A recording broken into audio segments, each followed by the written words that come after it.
ঠোঁটো রোজাদার সাহেরির হলো সময়, খোলো খোলো দ্বার। বাতাস ডাকে তোমায়, ডেকে যায় তারকারা। আসমানে আছে যত আলোকিত ফেরেশতারা। ওঠো ওঠো ওঠো রোজাদার। আসসালামু আলাইকুম প্রিয় দর্শক, আপনারা যারা দেশে আছেন প্রবাসে, সবাইকে জানাই মাহে রমজানের শুভেচ্ছা। শুরু হলো এনটিভি আয়োজিত এবং ফার্স্ট সিকিউরিটি ইসলামী ব্যাংক লিমিটেড নিবেদিত অনুষ্ঠান বরকতময় sehri. Co-sponsor mercantile bank limited এবং টেকনো ড্রাগস লিমিটেড। আপনাদের সাথে আছি আমি জয়নুল আবেদিন আজাদ।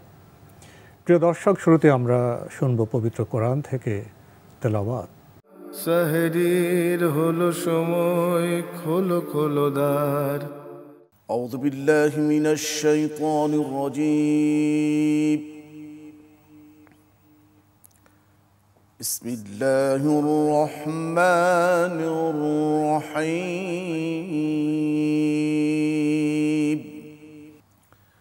إن الله فالق الحب والنوى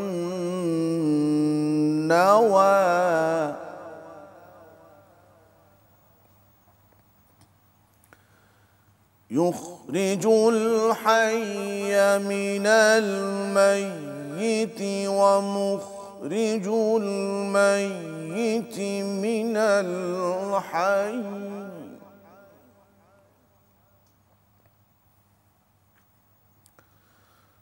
ذلكم الله فأنا تؤفكون.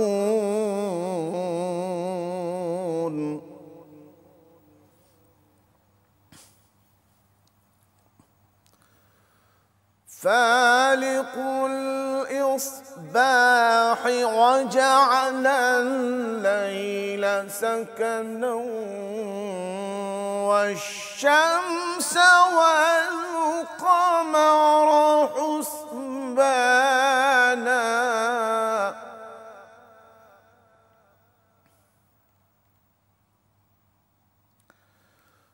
ذلك تقدير العزيز العليم.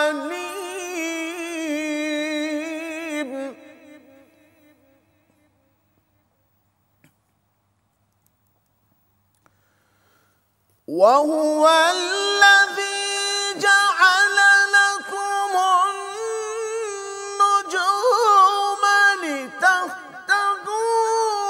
بها في ظلمات البر والبحر.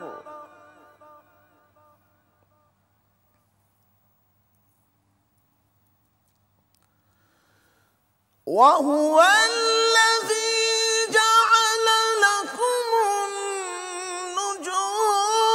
لتهتدوا بها في ظلمات البر والبحر.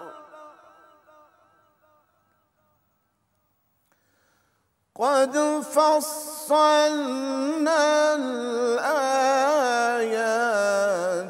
لقوم يعلمون.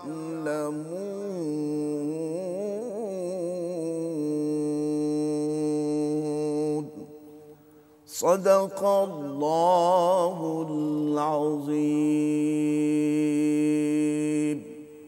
প্রিয় দর্শক, এখন আমরা শুনব সংক্ষিপ্ত তাফসীর।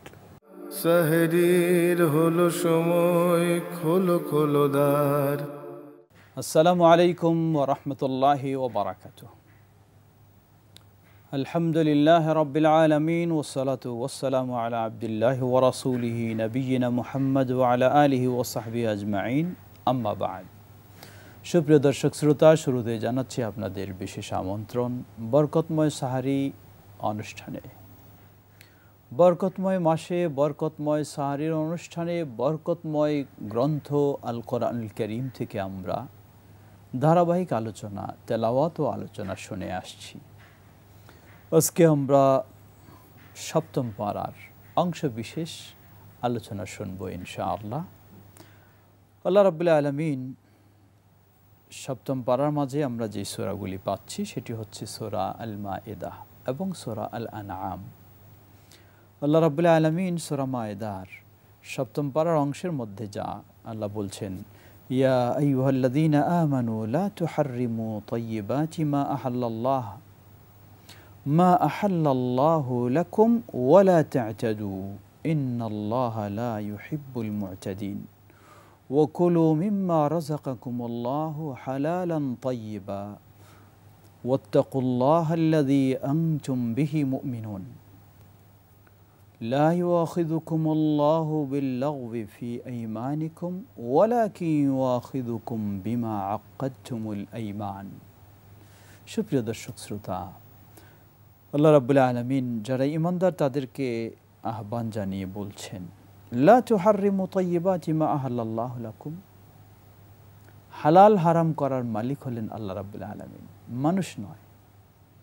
আল্লাহ যেটাকে হালাল করে দিয়েছেন আমাদেরকে সেটা হালাল হিসাবেই মেনে নিতে হবে, আর আল্লাহ যেটাকে হারাম করে দিয়েছেন আমাদেরকে সেটা হারাম হিসাবেই মেনে নিতে হবে।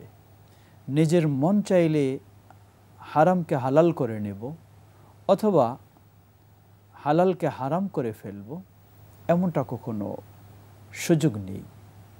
তবে মনে রাখতে হবে মানুষের জন্য যা কল্যাণকর আল্লাহ রাব্বুল আলামিন সেটাই হালাল করেছেন, আর মানুষের জন্য যা অকল্যাণকর ক্ষতিকারক কোনো না কোনো দিক থেকে সেটা আল্লাহ রাব্বুল আলামিন হারাম করে দিয়েছেন।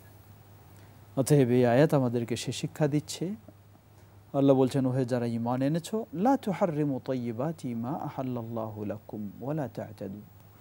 আল্লাহ যে সমস্ত পবিত্র বস্তু হালাল করে দিয়েছেন তোমরা সেগুলি হারাম করে নিও না, সীমালঙ্ঘন করো না।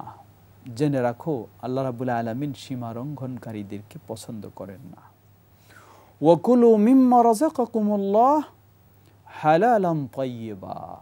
আল্লাহ রাব্বুল আলামিন যা তোমাদেরকে হালাল এবং পবিত্র হিসাবে রিজিক দিয়েছেন সেগুলিকে তোমরা ভক্ষণ করো। এরপরে আয়াতে আল্লাহ বলছেন, লা ইউআখিযুকুমুল্লাহু বিল্লাগবি ফি আইমানিকুম ওয়ালাকিন ইউআখিযুকুম বিমা আক্কাদতুমুল আইমান।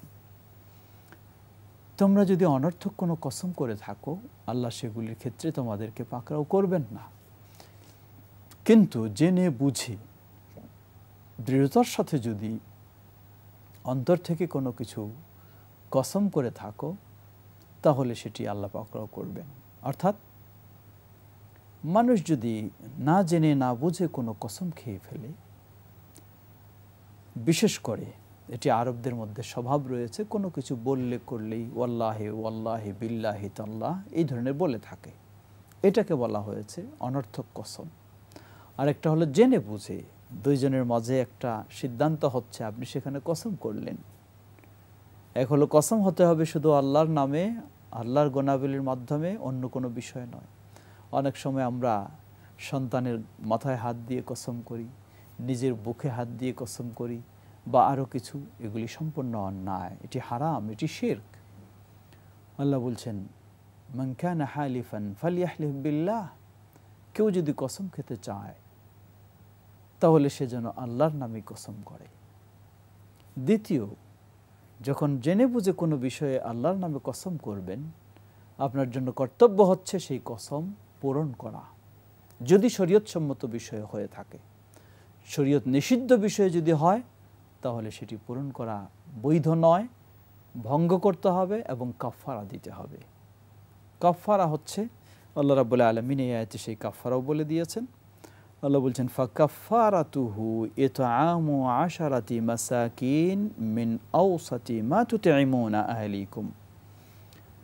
তাহলে মধ্যম পন্থায় 10 জন দরিদ্র মানুষকে খাওয়ানো অথবা 10 জন দরিদ্র মানুষকে কাপড় পরানো। যদি এটি সামর্থ্যে না হয়, অথবা একটি কৃতদাস আজাদ করা। চতুর্থ পর্যায় হলো ফসিয়ামু সালাসাতি আইয়াম, 3 দিন রোজা রাখা, সিয়াম পালন করা, এর মধ্য দিয়ে সেই কসমের কাফারা হবে। এরপরে আল্লাহ রাব্বুল আলামিন পরের পৃষ্ঠায় 90 নম্বর আয়াতে বলছেন, ইয়া আইয়ুহাল্লাযীনা আমানু ইন্নামাল খামরু ওয়াল মাইসিরু ওয়াল আনসাব ওয়াল আজলামু রিজসুম মিন আমালিশ শাইতান ফাজতানিবুহু লাআল্লাকুম তুফলিহুন ইন্নামা ইউরিদুশ শাইতানু আন ইউকিআ বাইনাকুমুল আদাওয়াতা ওয়াল বাগদা ফিল খামরি ওয়াল মাইসির ওয়া ইয়াসুদ্দাকুম আন যিকরিল্লাহি ওয়া আনিস সালাহ ফাহাল আনতুম মুনতাহুন। ওহে যারা ঈমান এনেছো, জেনে রাখো মদ, জুয়া এবং এই জাতীয় প্রতিমা পূজা বা ইত্যাদি সব কিছু রিজসুম মিন আমালি শায়তান, এগুলি হলো নোংরা শয়তানি কাজ, তোমরা সেগুলি থেকে বিরত থাকো, আশা করা যায় তোমরা সফল হবে। এরপরে বলছেন, জেনে রাখো শয়তান তোমাদের মধ্যে সুসম্পর্ক নষ্ট করার, তোমাদের মাঝে শত্রুতা তৈরি করার মাধ্যম হিসাবে ব্যবহার করে থাকে আল খামর ওয়াল মাইসির, মদ, জুয়া। দেখুন কতজনেই নেশাগ্রস্ত হয়ে বর্তমান আমরা তো খুব ভয়াবহ পরিস্থিতিতে রয়েছি, বিশেষ করে নতুন প্রজন্ম নিয়ে খুব শঙ্কায়। ভালো প্রতিষ্ঠানে নিয়ে যায় দেবেন, সেখানেও দেখবেন একই পরিস্থিতি, সন্তান কিভাবে যেন মাদকাসক্ত হয়ে যাচ্ছে, নেশাগ্রস্ত হয়ে যাচ্ছে। আল্লাহ রাব্বুল আলামিন এই ক্ষেত্রে আমাদেরকে সতর্ক করেছেন যে এগুলি মানুষের ব্যক্তিত্ব নষ্ট করার জন্য, আদর্শ নষ্ট করার জন্য, পরস্পরের সম্পর্ক নষ্ট করার জন্য, পরিবারের সম্পর্ক নষ্ট করার জন্য। কত স্বামী স্ত্রীর মাঝে বিবাদ বিচ্ছেদ ঘটেছে এই নেশাকে কেন্দ্র করে, কত সন্তান বাবার মাঝে, কত মা সন্তানের মাঝে, কত পরিবার নষ্ট হয়েছে, সমাজ নষ্ট হচ্ছে, নতুন প্রজন্ম নষ্ট হচ্ছে। আল্লাহ আমাদেরকে সেসব বিষয় থেকে বিরত থাকার তৌফিক দান করুন। আসুন, কোরআনের শিক্ষা হলো সেটাই, এগুলি কখনো মানুষের জন্য কল্যাণকর নয়, ক্ষতিকারক, তাই সেগুলি থেকে আমাদেরকে অবশ্যই বিরত থাকতে হবে।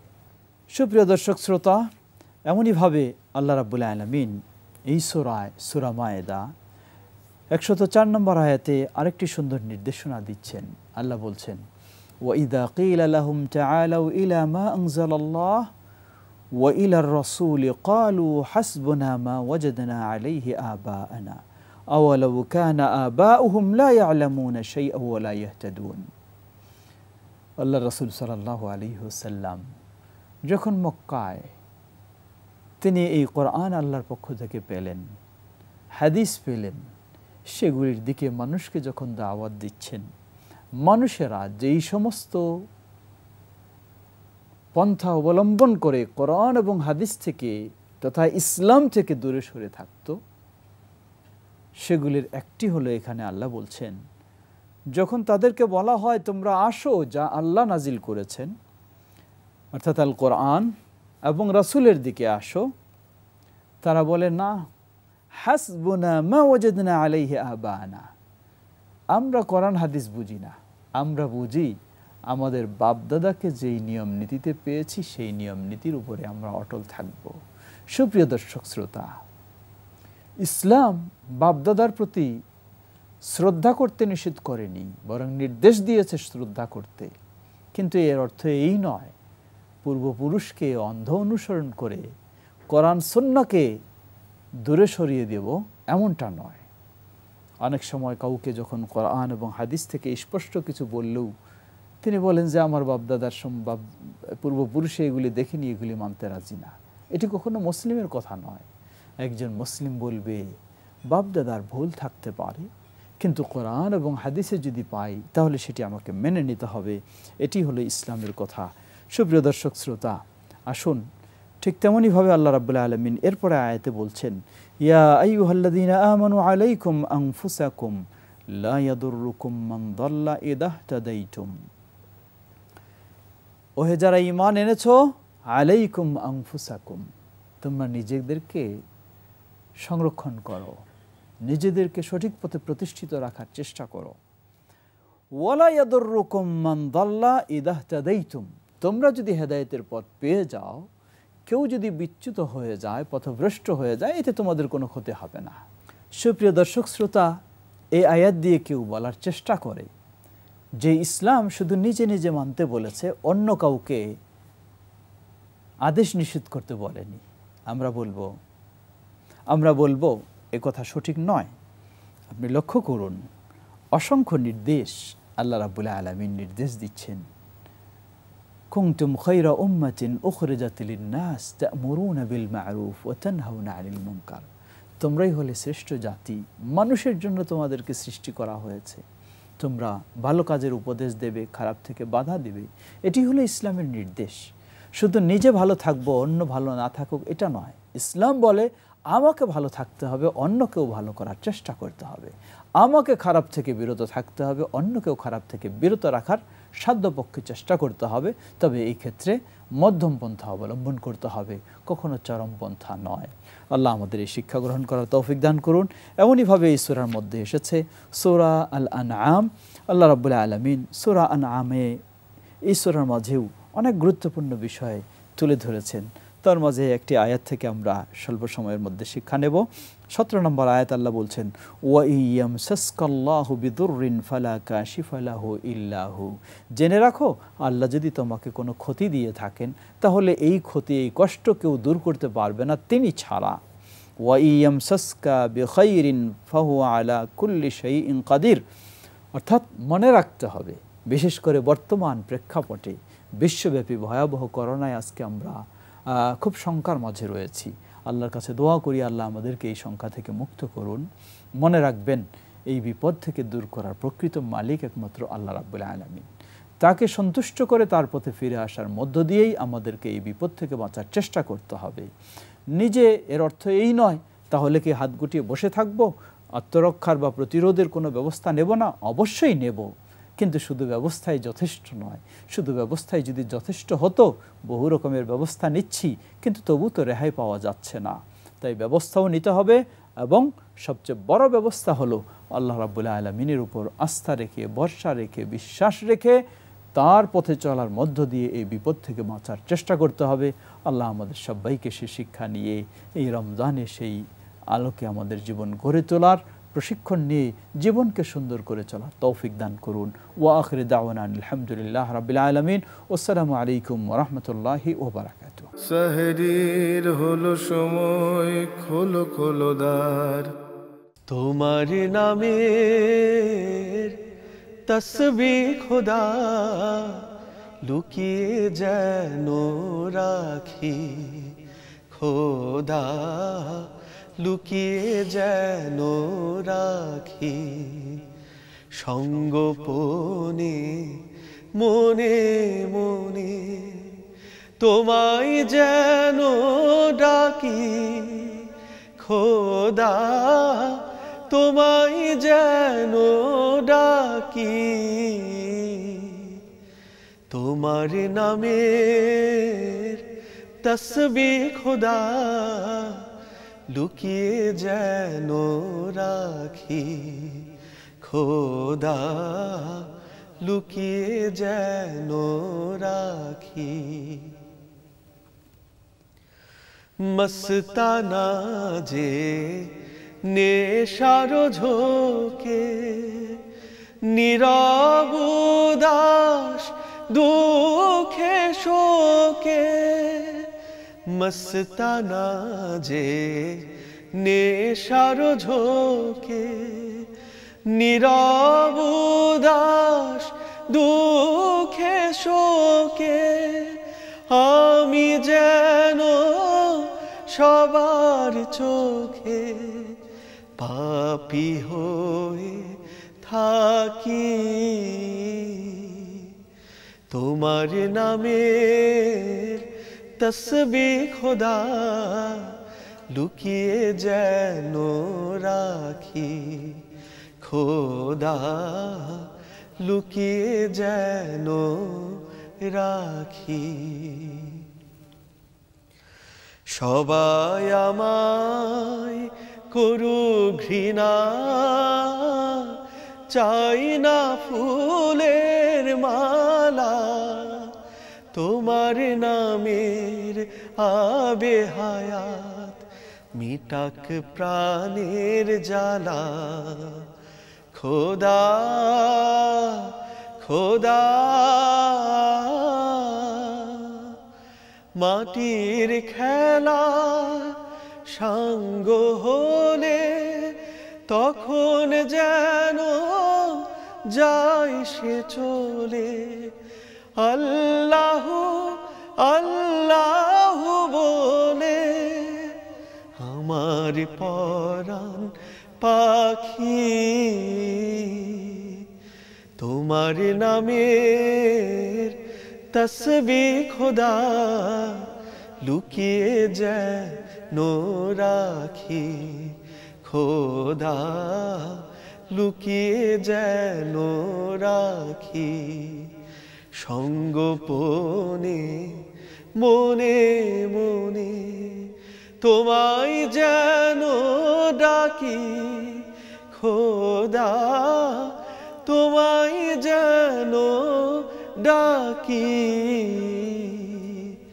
তোমার নামের তসবিহ খোদা লুকিয়ে যেন রাখি খোদা লুকিয়ে যেন রাখি খোদা লুকিয়ে যেন রাখি। প্রিয় দর্শক, আমাদের এখনকার আয়োজন ধারাবাহিক আলোচনা কোরআন এবং সৃষ্টি জগৎ। সাহেরির হলো সময়, খোলো খোলো দ্বার। আমাদের আজকের আলোচনার বিষয় আল কোরআনে পাহাড়ের বৈশিষ্ট্য। এ বিষয়ে কথা বলবেন বিশিষ্ট বিজ্ঞান গবেষক ডাক্তার মশিউর রহমান। আসসালামু আলাইকুম ওয়া রাহমাতুল্লাহি ওয়া বারাকাতুহু। প্রিয় দর্শক, আল কোরআনে পাহাড়ের বৈশিষ্ট্য এ বিষয়ে আলোচনায় যাওয়ার শুরুতেই আমরা পবিত্র কোরআনের সূরা আন-নামলের ৮৮ নম্বর আয়াতের তেলাওয়াত শুনব। এই যে আয়াত, সূরা আন-নামলের ৮৮ নম্বর আয়াত, এই আয়াতে কি বলা হয়েছে যদি আমাদেরকে একটু বলতেন। ধন্যবাদ আপনাকে। আপনি খেয়াল করেছেন আয়াতটি কিন্তু অত্যন্ত গুরুত্বপূর্ণ।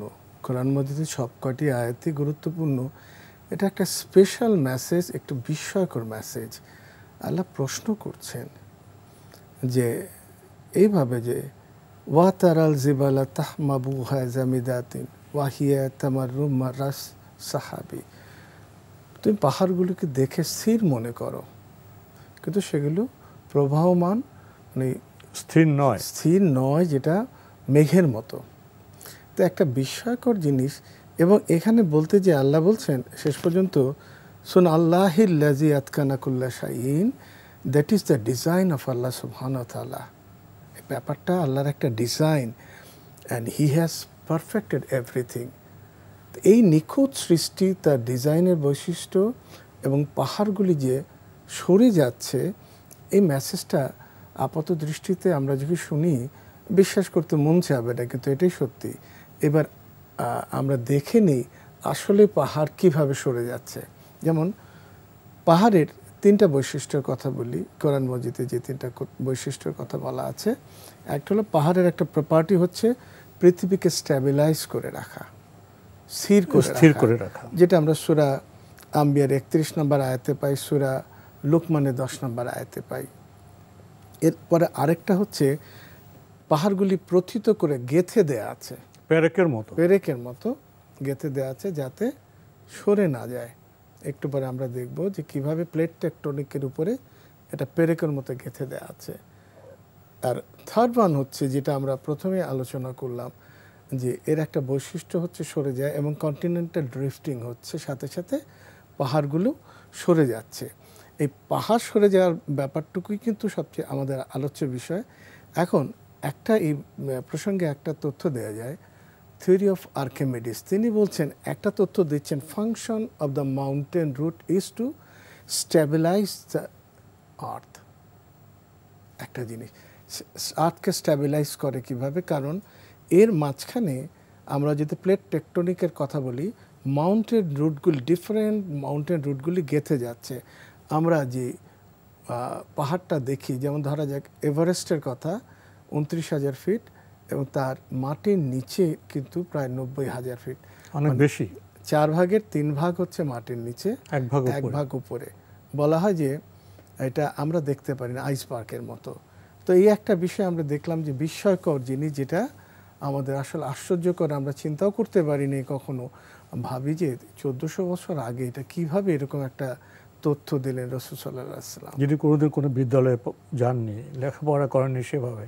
তো এখন যেটা আমরা দেখতে পারি একটা জিনিস, যে পাহাড়গুলির যে বৈশিষ্ট্যগুলি কোরআন মজিদে কি বলা আছে দেখেন। সূরা নাজিয়াতের 32 নম্বর আয়াত এবং সূরা নাবার 7 নম্বর আয়াতে ওয়াল জিবালা আওতাদা ওয়াল জিবালা আরসাহা, আল্লাহ নিজে বলছে আমি কি পাহাড়গুলো প্রথিত করে দেইনি, গেথে দেইনি? তাহলে ওই প্রপার্টির যে কথা বললেন সেই প্রপার্টিস পাচ্ছেন এই আর্থ ক্রাস্টে, আপনার প্লেট টেকটনিকের উপর দিয়ে জাস্ট এটা পেনিট্রেট করে যায়, পেরেকের মতো গেঁথে দেয়। কারণ আমরা যদি দেখি সূরা আম্বিয়ার 31 নম্বর আয়াতে আল্লাহ সুবহানাহু ওয়া তাআলা কি বলছেন, যে ওয়াজআলনা ফিল আরদি রাওয়াসিয়া আন তামিদা বিহিম, তিনি শক্ত করে গেঁথে দিয়েছেন, আমরা দেখছি স্থির রাখার জন্য। এবং সূরা লুকমানের 10 নম্বর আয়াতে দেখি আমরা খালাকাস সামাওয়াতি বিগাইরি আমাদিন তারাউনাহা ওয়াল কাফিল আরদি রাওয়াসি আন তামিদা বিকুম। একই জিনিস আমরা পাচ্ছি সূরা লুকমানের 10 নম্বর আয়াতে। আবার একই জিনিস আমরা সূরা নাহলের 15 নম্বর আয়াতে পাচ্ছি, যে তিনি শক্তভাবে পৃথিবীকে প্রথিত করে দিচ্ছেন।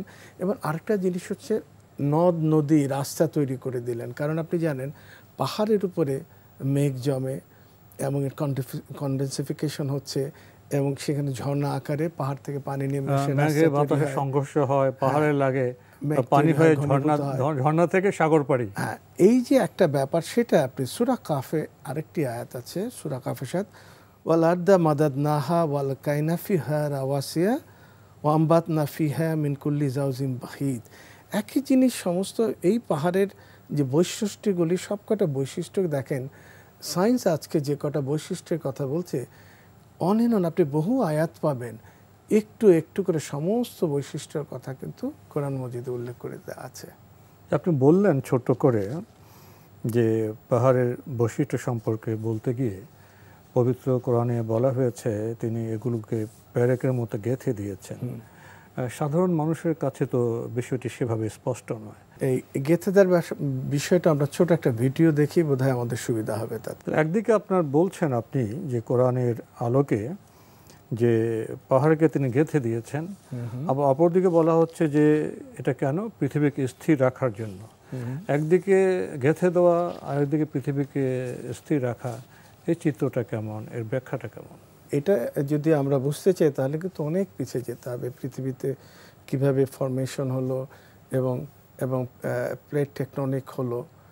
এখন আমরা এগুলি অনেকের ধারণা পাহাড় হচ্ছে ভূমিকম্পের একটা কারণ, কিন্তু ঘটনাটা তা না। যে পৃথিবী যেভাবে রোটেট করে, স্পিন করে, সে একটা নির্দিষ্ট নিয়মে স্পিন করে এবং ঘুরে বেড়াচ্ছে। এবং স্পিনিংয়ের জন্য পৃথিবীর যে ভর, সমস্ত ভর কিন্তু পৃথিবীর একই জায়গায় না।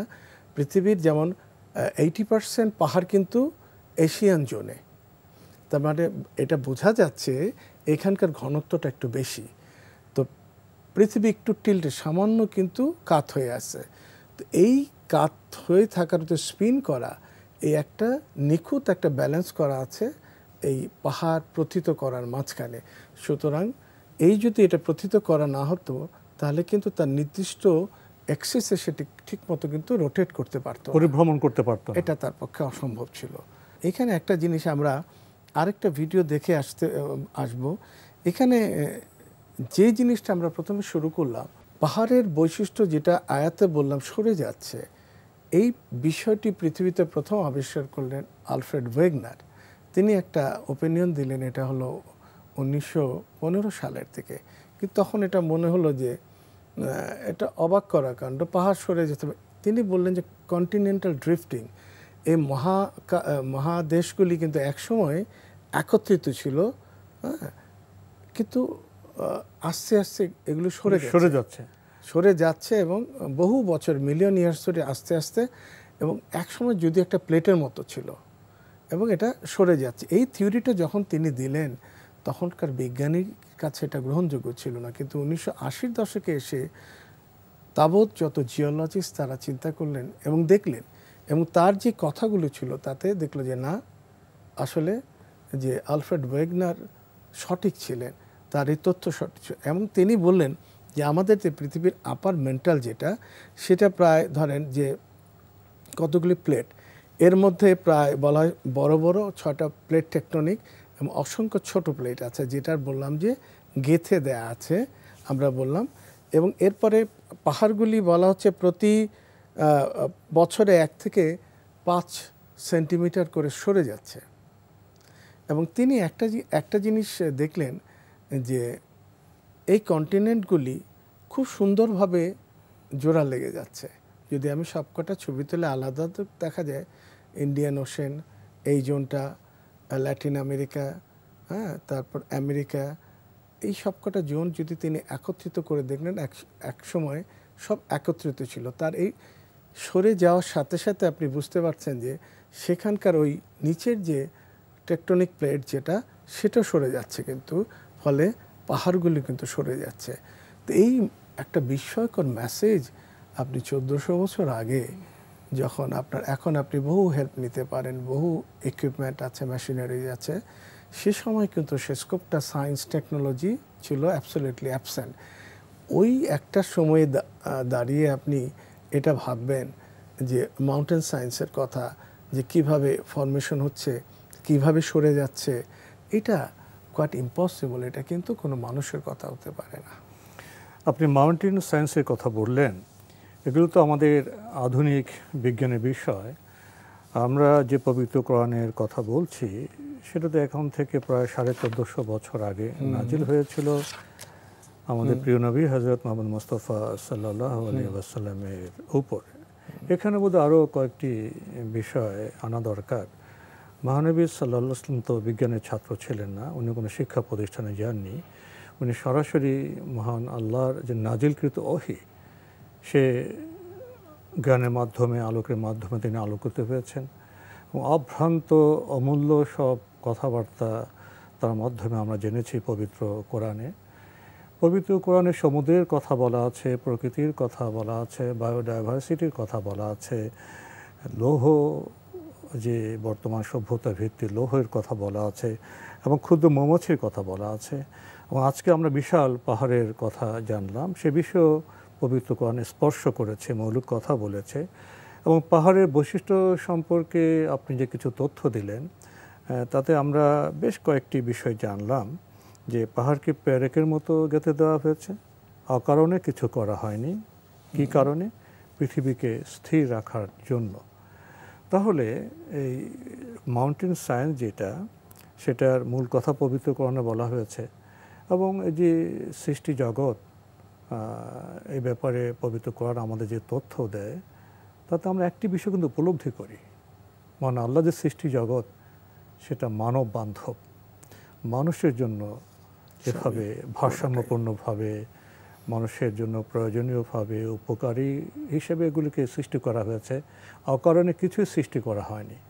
কিন্তু আমরা কি সেই কারণগুলো বুঝি? আমরা তো বরং অকারণে পাহাড় কেটে ফেলি অন্যায়ভাবে। আমরা যখন পাহাড় কেটে ফেলি, আমরা কি তখন পৃথিবীর যে ভারসাম্য, স্থিতি, স্থাপকতা, আমরা সেখানে আঘাত হানছি না? তাহলে এভাবেই বোধহয় আমরা জেনে বা না জেনে আমরা যখন সৃষ্টিতে আমরা হস্তক্ষেপ করি, তখন বোধহয় আমরা ভারসাম্য বিনষ্টের দিকে এগিয়ে যাই। এ বিষয়ে আপনার কাছ থেকে আর শুনবো। মহান আল্লাহ তো এই পৃথিবীকে মানব বান্ধব করে সৃষ্টি করেছেন, কিন্তু আমরা যারা মানুষ, আমাদের কি আচরণ প্রকৃতির সাথে, পাহাড়ের সাথে বন্ধুর মতো হচ্ছে? এক্ষেত্রে আমাদের উপলব্ধির বিষয় কি, করণীয় কি? প্রথম কথা হচ্ছে, আমাদের এখানে আমরা যেটা চিন্তা করি এটা হলো ছোট ছোট পাহাড়ের কথা। এটা কিন্তু আমাদের জানেন ফ্ল্যাটল্যান্ডের পরিবেশ একরকম, ডেজার্ট একরকম, কিন্তু আর যেগুলি রেইন ফরেস্ট হয়, এটা কিন্তু ডিফারেন্ট, একেবারে ডিফারেন্ট। যে কোনো পাহাড় কাটা হোক, ছোট বড় মাঝারি, সেটা কিন্তু পরিবেশের বিপর্যয় ডেকে আনে। আপনি জানেন সামুদ জাতির কথা, তাদের বিপর্যয়ের মূলে ছিল কিন্তু পাহাড় কাটা, এবং তারা ওদের প্রতি আদেশ আল্লাহ জারি করলেন যাতে পাহাড় ধ্বংস না করে। তাও তো বড় বড় পাহাড় কেটে বড় বড় ইমারত সৃষ্টি করেছে। এখন আমরা সে একই কাজ করছি, আমরা পাহাড় কেটে কেটে ইমারত বসতি নির্মাণ করছি বাণিজ্যের কারণে, অর্থ লোভে। এখন যেটা হয় কি যে কোনো কিছুর একটা ব্যালেন্স থাকে। আপনি ধরে নিলাম একটা পাহাড়ের উপরে যতটুকু অংশ আছে নিচে তার বেশিরভাগ অংশ, উপরটুকু যদি ধ্বংস করে নিচের অংশটুকু থেকে যাচ্ছে, এ কিন্তু ফাংশনলেস হচ্ছে। যে উপরের অংশটুকু ব্যালেন্স করা, স্ট্যাবিলাইজ করার জন্য সেটা কিন্তু পারছে না, নিচে কিন্তু সমস্যা তৈরি করে। এটা বলে আইসোস্ট্যাসি। এই যে একটা ইকুইলিব্রিয়াম মেনটেন করা আর্থ ক্রাস্টে, সেটা কিন্তু তখন আর ধরে রাখতে পারে না। ফলে যে কাজটা হয়, প্লেট টেকটনিকে ব্যালেন্স নষ্ট হয়ে যায়। এবং মাঝে মাঝে আপনি জানেন কিছু কিছু ফল্ট থাকে যেখানে প্রচুর এনার্জি স্টোর হয়ে থাকে। আপনি অমন একটা জায়গায় যদি পাহাড় ধ্বংস করে ফেলেন, ডেফিনেটলি বিপর্যয় আসতে পারে। এখন আপনি এই প্রসঙ্গে যেটা বললেন যে আমি রিচার্ড ওয়ার্ল্ডের একটা কথা বলছি, সেটা হলো বিজ্ঞানী। তিনি পাহাড় সম্পর্কে বলছেন যে পাহাড়ের মূল কাজ হচ্ছে ব্যালেন্স করা, ভারসাম্য তৈরি করা, এটা তার মূল কাজ। এবং ফ্র্যাঙ্ক প্রেসের একটা দি আর্থ একটা বই আছে, সেই বইটাতে কিন্তু পাহাড় সম্পর্কে ডিটেলস দেওয়া আছে। তো আপনি যেটা প্রশ্নটা করলেন যে মানুষের অজ্ঞতা থেকে, মানুষ যেহেতু জানে না, ভাবে পাহাড় মানে কি। একসময় পুরানো, মানে আমি 1400 বছর আগের বলবো না, কিছু কাল আগে 200-300 বছর আগের বহু বিজ্ঞানী মনে করতেন যে পাহাড় মানে মাটির উপর একটা কিছু, কিন্তু মাটির নিচে কিছু থাকতে পারে, যেটা কোরআন মজিদে 1400 বছর আগে বলা আছে, সেটা কিন্তু কয়েক শত বছর আগেও কিন্তু বিজ্ঞানীরা জানতো না। তো পাহাড়ের তো নিচের অংশ তো প্রায় 75 ভাগ, উপরে তো মাত্র 25 ভাগ। হ্যাঁ, এবং এই যে একটা জিনিস, এটা কিন্তু বর্তমান সময়ে এসে ইনস্ট্রুমেন্টসের সাহায্য নিয়ে আমরা জানতে পারি। সুতরাং যে অজ্ঞতা থেকে আমরা আমাদের এখানে পরিবেশ বিপর্যয় ঘটাচ্ছি, তো সেই সামুদ জাতির সে বিপর্যয়ের কথা মনে হয় যে কোনো না কোনো বিপর্যয় হবে, কারণ পরিবেশ কিন্তু আমাদের ছাড়বে না, এটা আপনি ধরে রাখতে হবে। সূরা আন-নামলের 88 নম্বর আয়াতে আল্লাহ সুবহানাহু ওয়া তাআলা বলছেন যে তোমরা পাহাড়গুলোকে দেখে স্থির মনে করো। আসলে এটা যে স্থির না, প্রবাহিত হচ্ছে মেঘের মতো, তুলনা করা হলে একটা রূপক অর্থে, অ্যালিগরিক্যাল ভার্স, গতিময়। বর্তমান বিজ্ঞান এটা বুঝতে পারলো যে একসময় সমস্ত কিছু একত্রিত ছিল এবং আস্তে আস্তে সরে গেল, এবং আমেরিকার কিছু মাউন্টেন, লন্ডনের কিছু মাউন্টেনের সাথে এগুলো পাশাপাশি একসময় যুক্ত ছিল, এবং পৃথিবীর বিভিন্ন অঞ্চল দেখা, কোনোটা পাশাপাশি সামনাসামনি ছিল, কন্টিনিউশন ছিল, ড্রিফটিংয়ের জন্য আলাদা হয়ে গেল। এই বিস্ময়কর ব্যাপারটা আপনি দেখেন যে একটা কথা দিয়ে তুমি মনে করো এগুলো স্থির, তোমরা মনে করো, কিন্তু না, এটা মেঘের মতো প্রবাহমান। আল্লাহ সুবহানাহু ওয়া তাআলা বলছেন। এবং একই জিনিসটা ঘটবে কখন? কিয়ামতের সময়। তখন সমস্ত জিনিসটা, তার যে সমস্ত এই ব্যালেন্স নষ্ট হয়ে যাবে, তখন ব্যালেন্স নষ্ট হয়ে সব ঊর্ধ্বমুখী হবে। সেই সময় আপনি দেখেন এই তথ্য, যদি একটু ব্যালেন্স নষ্ট হয়, পৃথিবীর তার যে মূল আয়তন, যেই সাইজ, যদি এর চেয়ে একটু ছোট হতো, সে কিন্তু তার অক্ষপথে এত জোরে স্পিন করতো, সে কিন্তু অরবিট করতে পারতো না, ছুটে যেত। যদি তার চেয়ে বড় হতো, তাহলে 24 ঘন্টার দিন রাত না হয় 6 মাসের দিন রাত পেতেন। যদি পৃথিবী যদি সূর্যের এই পজিশন থেকে আরেকটু সামনে যেত, যে টেম্পারেচার আপনি পেতেন, এই টেম্পারেচার কিন্তু বেঁচে থাকার কথা না। যদি একটু দূরে থাকতো এই পজিশন থেকে, তাহলে আপনার টেম্পারেচার কম পাওয়ার কারণে এবং দেখা যেত অনেক জীবন ধারণ করা অসম্ভব হয়ে পড়তো। তো এই যে একটা বিস্ময়কর ব্যালেন্স, যথা বিষয় যথাস্থানে, এইখানে সেই কথাটা আল্লাহ বলছে যে তিনি প্রত্যেকটা পারফেক্ট করে দিলেন, একেবারে অ্যাকুরেটলি করে দিলেন। এই যে আয়াতের আপনি দেখলেন এই অংশটুকুতে, তিনি একদম সমস্ত কিছু, এটা তার অর্ডার। এ বিষয়ে আজকে আমরা আল কোরআনের আলোকে পাহাড়ের বৈশিষ্ট্য সম্পর্কে আপনার কাছ থেকে বেশ গুরুত্বপূর্ণ কিছু বিষয় সম্পর্কে জানলাম। এ বিষয়ে আরও অনেক ব্যাখ্যা হতে পারত, আরও অনেক তথ্য সন্নিবেশিত হতে পারত, কিন্তু সময়ের কারণে আমরা আর সেগুলোতে যেতে পারছি না। এখানে শেষ করতে হচ্ছে। ডাক্তার মশিউর রহমান, আপনি কষ্ট করে আমাদের স্টুডিওতে এসেছেন, সময় দিয়েছেন, সেজন্য আপনাকে অনেক ধন্যবাদ। আপনাকে ধন্যবাদ। প্রিয় দর্শক, আমরা দেখছিলাম এনটিভি আয়োজিত এবং ফার্স্ট সিকিউরিটি ইসলামী ব্যাংক নিবেদিত অনুষ্ঠান বরকতময় sehri, co-sponsor mercantile bank limited এবং টেকনো ড্রাগস লিমিটেড। আমাদের এই অনুষ্ঠান আপনারা এনটিভি অনলাইনেও দেখতে পারবেন, ভিজিট করুন www.ntvbd.com। এছাড়া ইউটিউবে এবং আমাদের ভেরিফাইড ফেসবুক পেজে অনুষ্ঠান দেখতে পারবেন। প্রিয় দর্শক, কোরআন এবং সৃষ্টি জগৎ অনেক বড় বিষয়। আমরা ছোট ছোট করে কিছু বিষয়কে স্পর্শ করার চেষ্টা করছি সংক্ষিপ্ত সময়ে। আজকের বিষয় ছিল পাহাড়ের বৈশিষ্ট্য। আল কোরআন স্পষ্টভাবে আমাদের জানিয়ে দিয়েছে পাহাড়কে প্যারেকের মতো গেঁথে দেওয়া হয়েছে পৃথিবীকে স্থির রাখার জন্য। পাহাড়ের অনেক বৈশিষ্ট্য আছে, আমরা সে সম্পর্কে আজকে কিছুটা জানতে পেরেছি। আসলে মহান আল্লাহ যে পৃথিবী সৃষ্টি করেছেন, তার যে সৃষ্টি জগৎ সেটা মানব বান্ধব। মানুষ কি সৃষ্টি জগতের সাথে, প্রকৃতির সাথে বন্ধুর মতো আচরণ করছে? তাহলে কেন আমরা এভাবে পাহাড় কাটছি? আমাদের কাজ তো প্রকৃতির যে ভারসাম্য, সৃষ্টির যে ভারসাম্য, তার সাথে সাংঘর্ষিক। সৃষ্টির সাথে সংঘর্ষ করে আমরা কতটা বাঁচতে পারব, আমাদের জীবন কতটা মানবিক হবে, সমৃদ্ধ হবে, এই প্রশ্ন রেখেই আজকের অনুষ্ঠান এখানে শেষ করছি। প্রিয় দর্শক, মহান আল্লাহ আমাদের সবাইকে নিরাপদে রাখুন, রাখুন শান্তিতে। আসসালামু আলাইকুম। রমজানে ঘিরে আছে কত রহমত, আছে কদরের রাত বরণে আমার। ওঠো রোজাদার পড়ো কোরআন,